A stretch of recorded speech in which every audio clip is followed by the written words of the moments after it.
solving another LeetCode question, subarray sum equals k. This question is asked by major tech companies like Facebook, Airbnb, LinkedIn, etc. And here the question is tagged as a medium level question. I'll try to make it easier for you to understand. Let's start with reading the question. Given an array of integers and an integer k. So we have an array of integers and an integer k. We need to find the total number of continuous subarrays. Let's see what's a subarray. Subarray is basically another array inside the main array. For example, this is a subarray. This is a subarray. And they should be continuous. I can't make an array picking one number here and one number there, so they should be continuous, one next to each other. And their sum should be equal to k. K in this case is 2, and 1 plus 1 equals 2 here. So this is one subarray, and here's another subarray. And we need to give the number of subarrays in the output, and that's in this case 2. There are a couple of constraints here. Length of the array is in range 1 to 20,000. Range of numbers in the array is -1,000 to 1,000. There are a few ways of solving this question.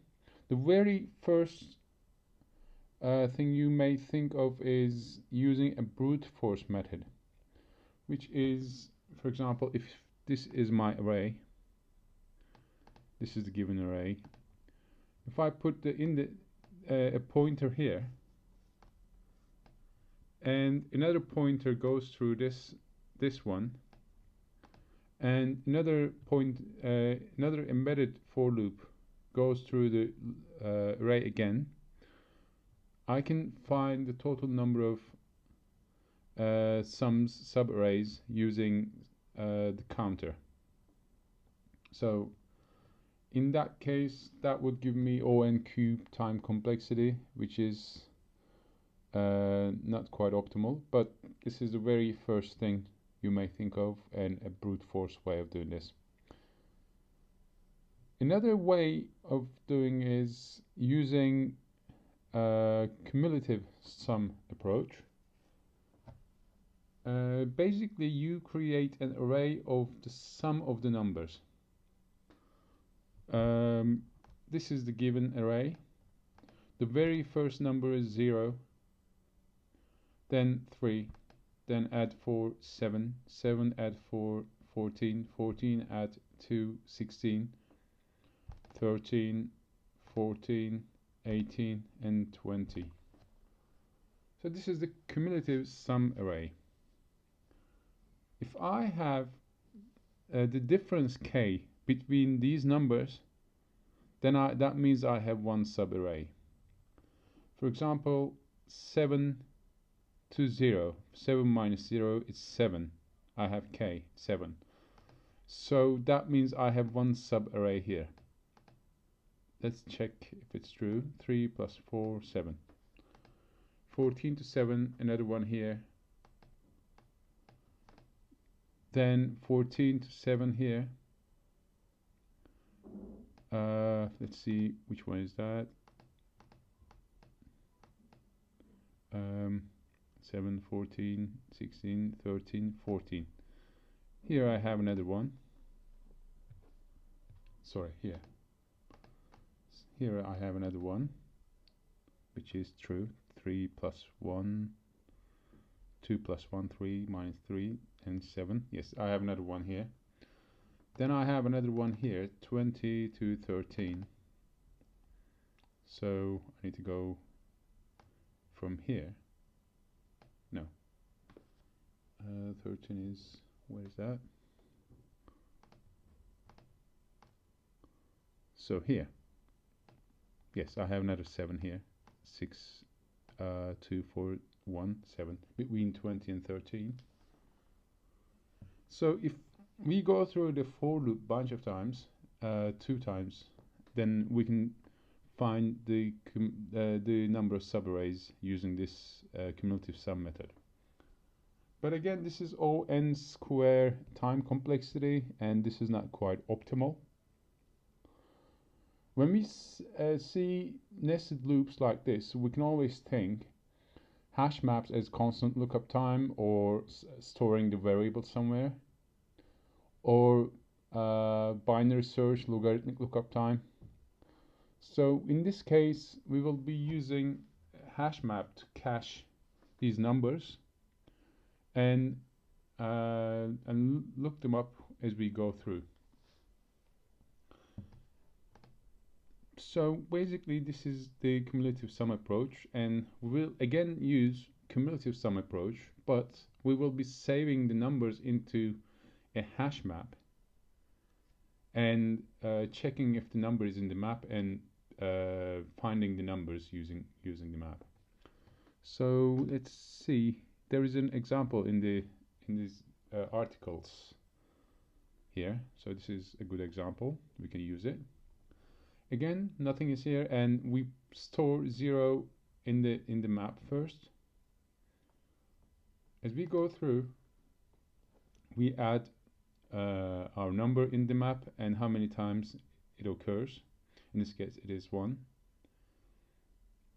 If we go again, then we have 7 and minus 0. We have 1 occurrence here, so we add count 1. And our k is 7. Sum minus k is what we're looking for. So in this case, 0. Let's go again. Sum minus k is this time 7. So we have 7 here, and we incremented the counter. Then we go again. Sum minus k, 9. We just add the number here, 16, and how many times it is in the map, and go again. 13. Counter is still the same, we're not incrementing. Sum minus k is 6, so it's not what we're looking for. There we go. Sum minus k is 7, this is what we want. And sum is 14, so we found 14 and incremented the number here, number 2, and our counter shows now 3 incremented. And finally we found another one and put it in the map here. So this is pretty much how it looks using the interactive playground. Let me show again. So here we have nothing, then 3, 7 we found 1 and incremented the counter. 14 we found another 1, incremented the counter.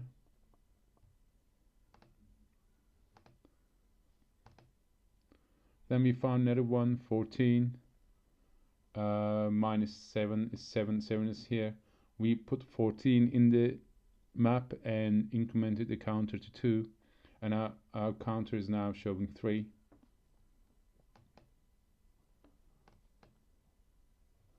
And finally another 1, 4. So let's show this in the code and see how it works. Go back to our example.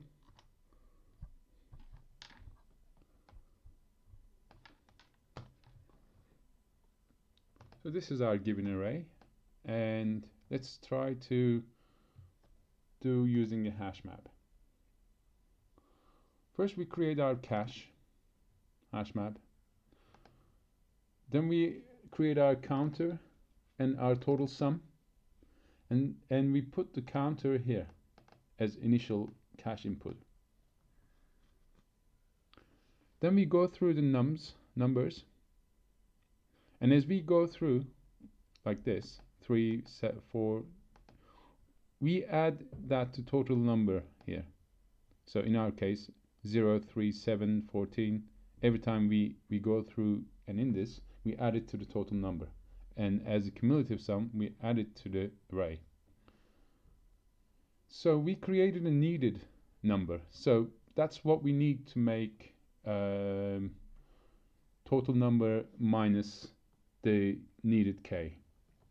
Because between these two, 14 and 7, or 7 and 0, for example, we have one needed here, 7.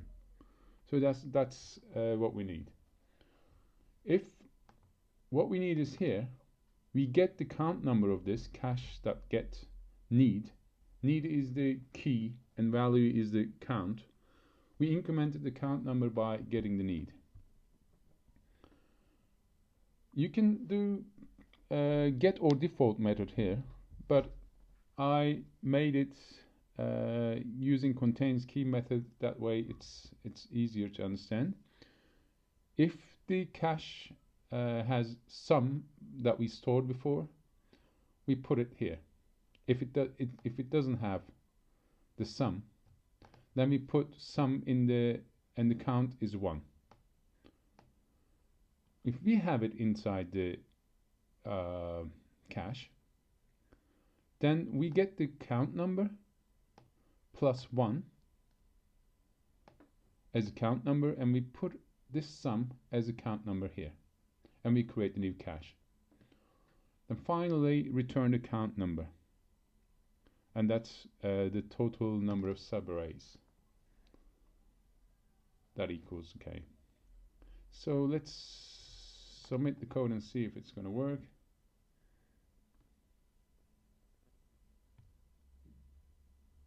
Okay, that works.